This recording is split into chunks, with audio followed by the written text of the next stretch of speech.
Murder for revenge. Femi had just finished her day at work.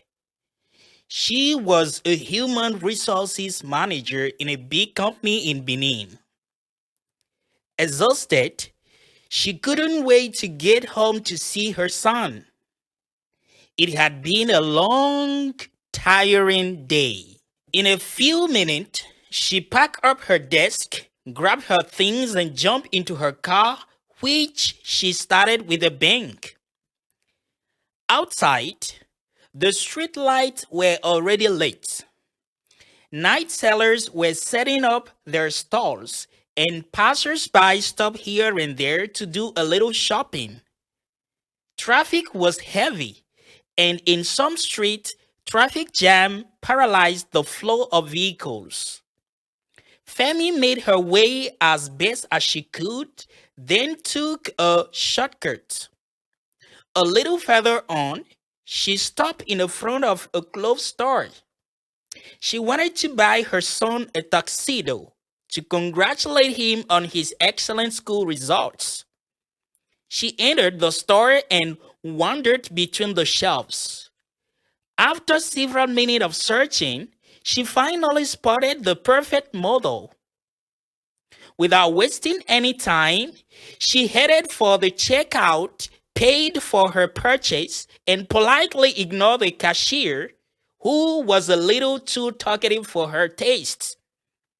At the exit, a griot called out to her, singing softly, the note of her kora matching the honeyed word of her lament.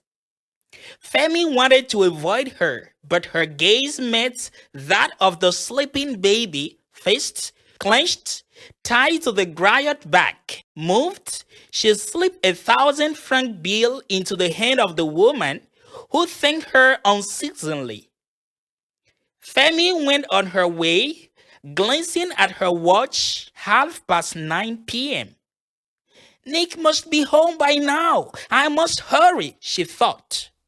15 minutes later, she arrived at her residence, a beautiful, spacious blue villa in an upscale neighborhood of Cotonou.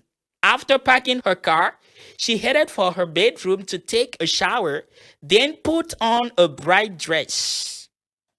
She called out to her son throughout the house, but got no answer. Worry overcame her.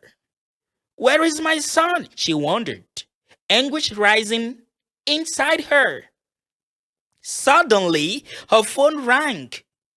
She picked it up immediately. Hello? She says, her voice a little bit shaky. Yes, Mrs. Gomez. We have your son in custody.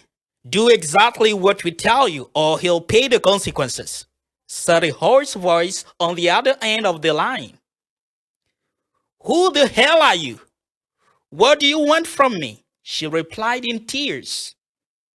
Well, be in touch. Above all, don't say a word to the police. Shh. The call has been abruptly interrupted.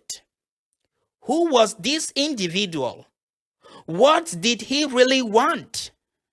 That night, Femi didn't sleep a wink. The next day, she received a message. Old poor factory, 1 million francs. Tonight, no police. The sum represented half of her savings, but for her son, she would do anything.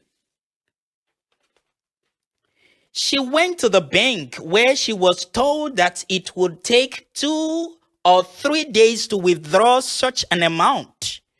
But in desperation, she insisted, and managed to get the money within the day. At dusk, she set off for the disused factory. The atmosphere was heavy, sinister.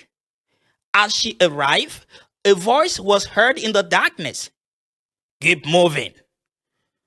What she saw then chilled her.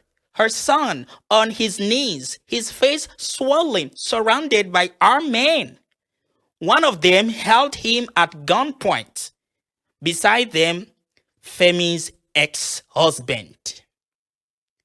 She rushed over, heart pounding, screaming to let him go. Her son lay on the ground, his arms tied behind his back. What do you want in return? She begged. No sooner had she finished her sentence than a shot rang out. A third followed. Her son's body had collapsed before her very eyes. Femi let out a heart-rending cry. The group leader stepped forward. It was him, her ex-partner. You left me for that rich man. You humiliated me. I paid for your life, your lifestyle, your education, your child. Today, I'm taking back what you stole from me. Femi collapsed, devastated.